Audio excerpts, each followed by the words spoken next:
Assalamualaikum warahmatullahi wabarakatuh. Kembali lagi dengan BMScom. Pada kesempatan kali ini saya akan ngerakit PC lagi.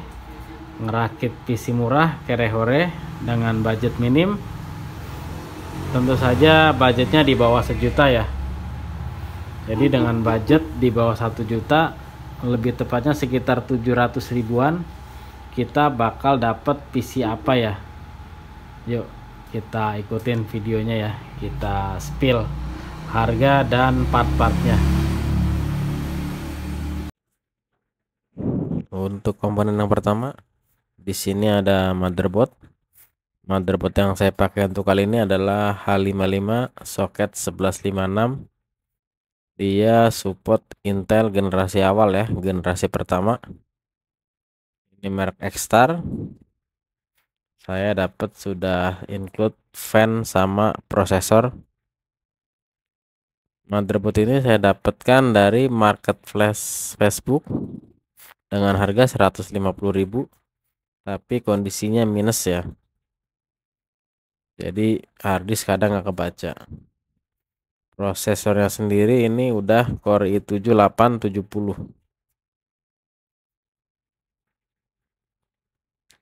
Setelah saya bayarin, saya cek, ini nyala normal, cuma emang kondisi harddisknya sering nggak kebaca. Jadi saya inisiatif ya. Nih soket SATA-nya nih, soket SATA harddisk saya bersihkan pakai thinner. Lalu saya keringkan. Dan ternyata dia nyala normal, harddisk kebaca ya. Oke banget nih, 150.000. Selanjutnya di sini ada RAM ya. RAM saya memakai 2 keping DDR3 4GB. Ini beda merek tapi nggak apa-apa karena PC-nya sama. Saya sendiri dapat ini dari Tokopedia ya. Ini harganya 43.000 per keping. Jadi 2 keping totalnya 86.000 saja. Lanjut, di sini ada Vega card atau graphic card. Saya pakai HIS Radeon iSQ 5770. Ini udah 2GB DDR3 128 bit ya. Di sini tersedia 3 konektor, ada HDMI, VGA dan DVI. Saya dapat VGA ini di Facebook, itu harganya 250 ribuan saja. Cuma emang fisiknya udah kurang bagus ya. Part selanjutnya itu SSD ya. Ini saya pakai Kingston 120 GB bekas ya, bukan baru. Ini ada dapat dari Facebook seharga 100 ribuan saja. Pas ada langsung. Jadi teman-teman juga kalau mau yang murah bisa cari-cari di marketplace. Siapa tahu nemu juga yang murah kayak saya ini ya. Part selanjutnya tentu saja kabel SATA-nya ya, kabel data SATA atau kabel SATA untuk SSD dan harddisk yang tadi. Ini harganya cukup murah sekali ya ini. Ini banyak dijual di Tokopedia mulai dari 2.500-an saja per piece ya. Jadi teman-teman bisa beli sesuai kebutuhan atau kalau pengen stok juga bisa di stok. Part selanjutnya di sini ada harddisk dengan kapasitas 500 GB. Tentu saja bekas juga ya untuk mengepres budgetnya. Ini harganya cukup murah. Di Tokopedia dijual mulai dari 55 ribuan. Jadi teman-teman bisa coba search di Tokopedia, lalu filternya termurah ya, nanti muncul, tinggal check out saja.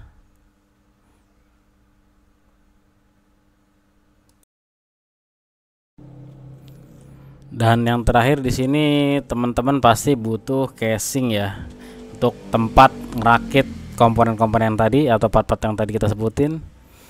Dan juga power supply-nya. Ini kebetulan saya dapat satu set nih, power supply plus casingnya. Ini di harga 100 ribuan. Jadi kalau mau nyari itu teman-teman nyarinya di Facebook saja ya, karena biar untuk ngepres ongkirnya. Kalau di Tokopedia biasanya ongkirnya lumayan. Langkah selanjutnya setelah semua partnya terkumpul, kita wajib rakit dulu ya, rakit ke dalam casing yang sudah kita siapkan ini. Jadi bagaimana rakitnya, ikuti terus video berikut ya. Di sini yang pertama kita pasang dulu back panelnya ya, back panel motherboardnya ke bagian belakang casing ini dipasin, harus presisi rata.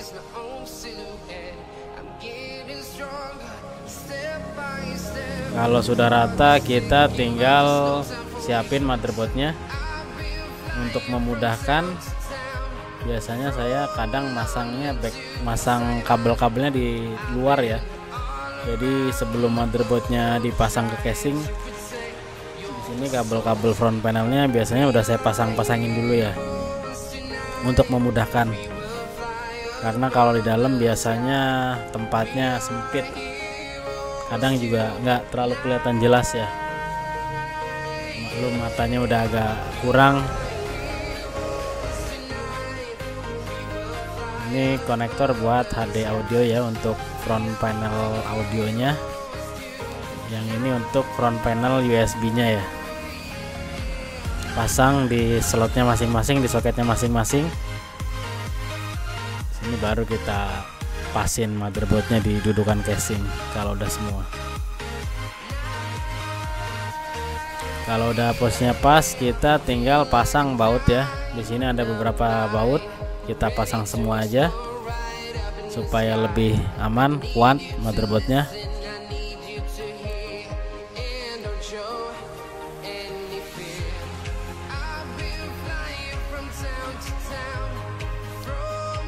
Jangan sampai kendor, kencengin ya bautnya ya, pasin sama lubang dudukan motherboardnya.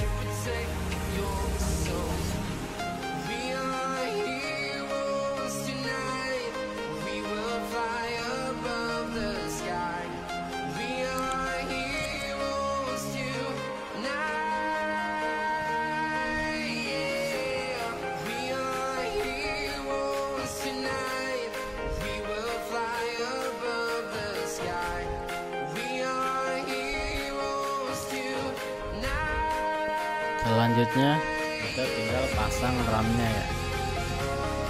RAM tadi 2 keping kita pasang di masing-masing motherboard, slot motherboardnya. Jangan sampai terbalik. Kalaupun terbalik biasanya dia nggak masuk kok. Pasang RAM-nya. Setelahnya kita bisa pasang VGA card-nya dulu ya. Kita pasang di slot PCI Express nya, lalu pengaitnya kita tutup. Jangan lupa ya, kita baut juga ke casing supaya lebih kencang lagi tahanannya. Kalau nggak dibaut, takutnya pas dipasang kabel VGA nya dia goyang-goyang, nanti malah error ya. Jadi wajib dibaut ya ini untuk VGA nya.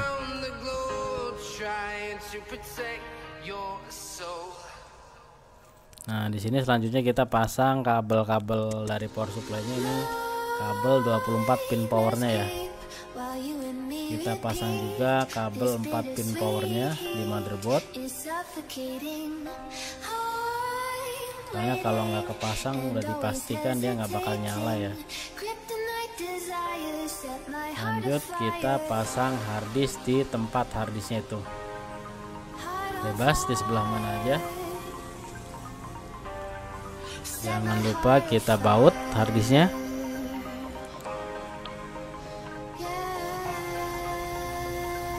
Kita baut semuanya, ada 2 lubang. Bila perlu 3 juga nggak apa-apa sama yang di sebelahnya. Tapi kalaupun enggak, 2 juga udah cukup ya. Pasang juga kabel SATA-nya, kabel SATA harddisk.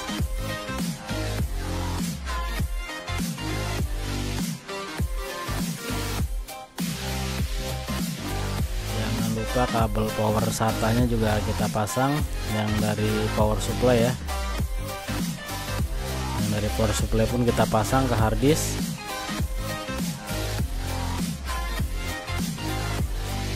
Jangan kebalik ya, kalaupun kebalik nggak masuk harusnya.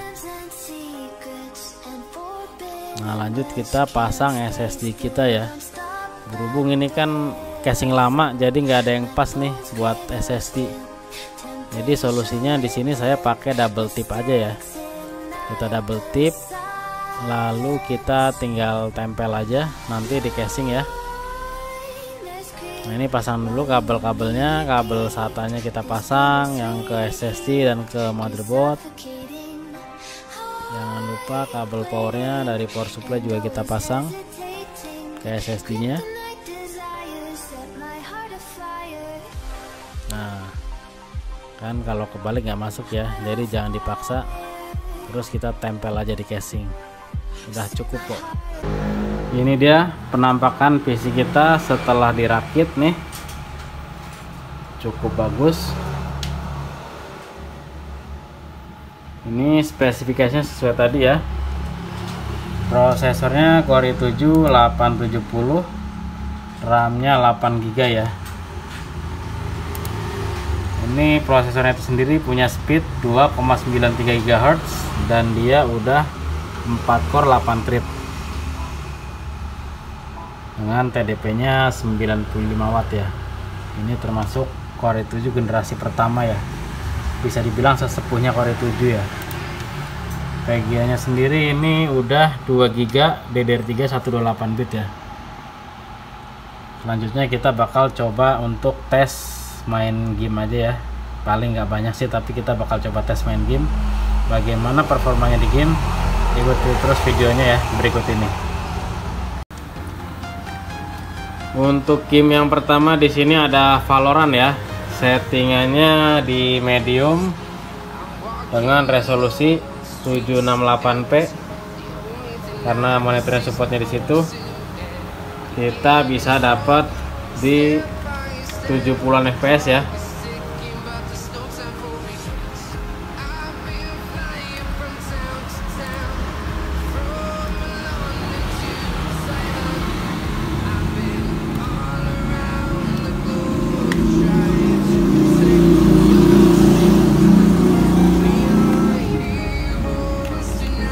Itu rata-rata di atas 70 fps ya, tembus di angka 90.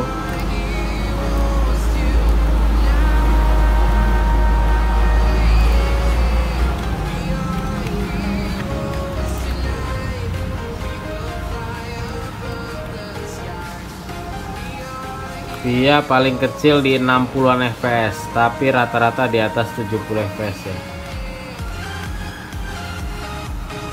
Lancar-lancar kalau buat main Valorant spek ini ya. Sesekali tembus di 90-an fps itu. Selanjutnya ada game GTA 5 offline ya. GTA 5 dengan resolusinya 720p. Settingannya normal ya. Kita coba.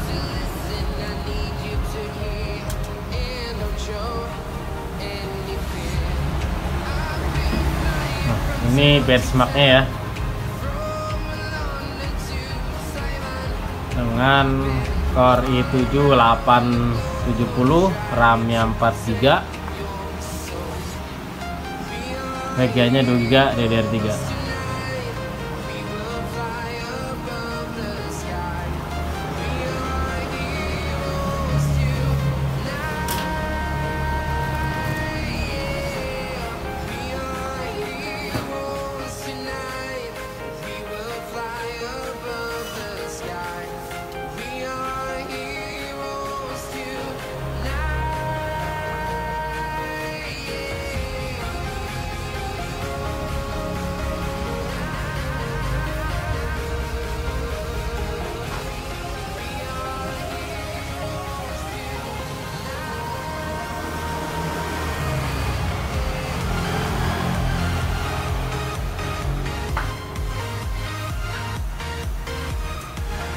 Kelihatannya sih lumayan lah ya kalau untuk sekedar main-main aja mah.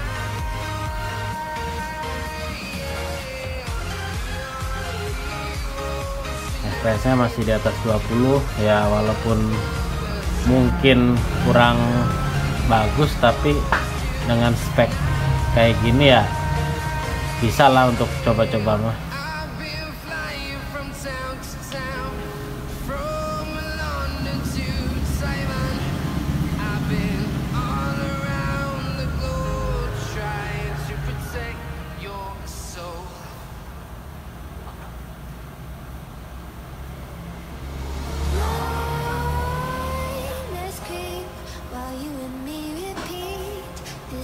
sweet heat is suffocating. I'm waiting and always hesitating. Kryptonite desires set my heart afire. Heart on fire. Set my heart afire.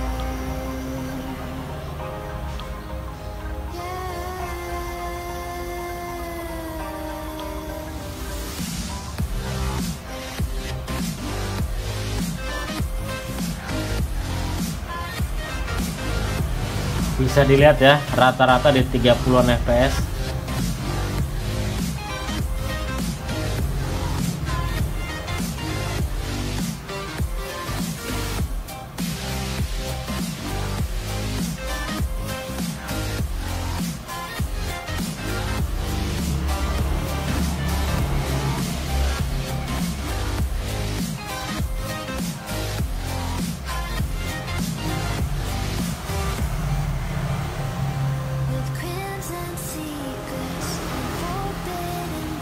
Oke, kurang lebih seperti itu. Jadi untuk spek ini dan harga 700 ribuan menurut saya sih masih recommended ya di tahun 2024. Walaupun terbilang jadul mungkin, tapi masih bisa main game Valorant tuh masih lumayan enak lah. GTA 5 juga masih enak, apalagi kalau teman-teman sukanya main point blank ya, sudah dipastikan game ini pasti lancar buat main point blank. Cuma kekurangannya dia udah opsi upgrade-nya udah sedikit ya. RAM-nya juga paling ya 16 GB maksimal. Jadi untuk opsi upgrade kedepannya itu udah kurang banyak lah. Jadi kalau punya budget lebih mending cari yang generasi 3 ke atas ya. Dia lebih banyak opsi upgrade-nya. Oke, cukup sekian. Terima kasih buat teman-teman semua. Wassalamualaikum warahmatullahi wabarakatuh.